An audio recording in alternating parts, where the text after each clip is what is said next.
Бисмиллах достар, менің каналыма қош келіпсіздер. Бүгін сіздермен мақтадай өте жұп-жұмсақ мамықтай жеген сайын жегің келе беретін, дәмі аузыңызда еритін жұп-жұмсақ синнабон булочкаларының рецептісімен бөліспекшімін.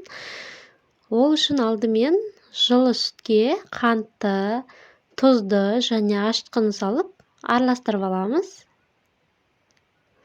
Осылай жақсылап араластырып, жылы жерге ашытқы еріп, осылай көтерілгенше қоямыз. Ашытқымыз осылай еріп көтерілуі қажет. Үстінен 3 жұмыртқамызды салып, тағы да араластырамыз. Жақсылап араластырып, еленген, тартылған ұнға салып қамыр илейміз. Сразу айтайын қыздар, қолға жабысқақ қамыр болады.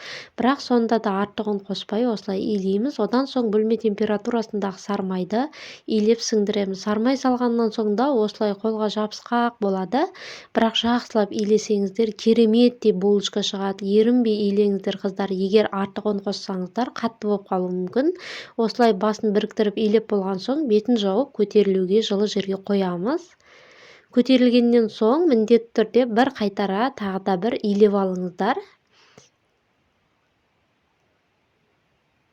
Осылай бетін жауып қойып, екінші рет көтерілгеннен соң өзімізге керек етіп бөліктерге бөліп аламыз. Мен 4 бұрышты етіп жайдым. Бүгін синнабон булочкаларын жасайын деп жатырмын.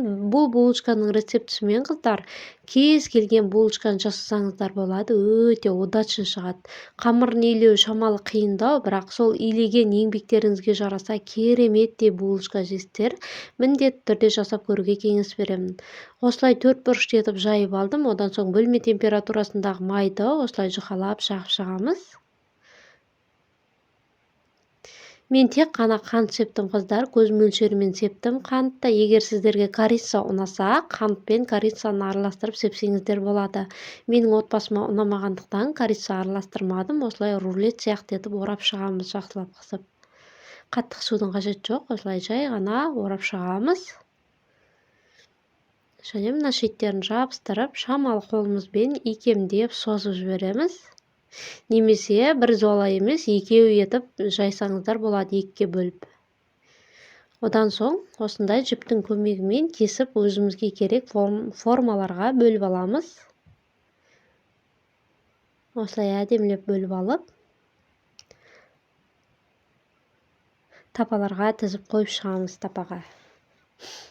Бұл булочкалар өте күшті шықты. Сіздерге де жасап көруге кеңес беремін. Егер видео ұнаса, каналыма тіркеліп, лайк басып, өз пікірлеріңізді қалдыруды ұмытпаңыздар. Осылай кесіп, тапаға жайғастырып алғаннан соң бетін жауып көтерілгенше қоямыз. Көтерілгеннен соң бетіне смазка жаққыларыңыз келсе жағып, егер крем жақпайтын болсаңыздар, смазка жағып пешке салуға болады. Мен сияқты крем жағатын болсаңыздар, қаймақ пен қантты араластырып, осылай крем жасасаңыздар болады. Немесе кез келген творожный сырмен араластырып, қаны сахарный пудраны олай да крем жасап жақсаңыздар болады. Олай тіпті тамаша болады. Менде творожный сыр болмағандықтан қаймақ пен қантты араластырып жақтым. Міне осылай қызартып, әдемілеп алдын ала қыздырылған пеште пісіріп аламыз. Одан соң кремдерімізді осылай жан-жағына тигізіп, ыстық кезінде әдемілеп жағып шығамыз. Міне достар, біздің булочкаларымыз дайын. Егер видео ұнаса, каналыма тіркеліп, лайк басып, қазақша контенттің дамуына бірге үлес қосайық. Сіздермен болған жанар, назарларыңызға рахмет. Міндетті түрде дәл осы рецептпен синнабон жасап көруге кеңес беремін. Өте күшті шығады.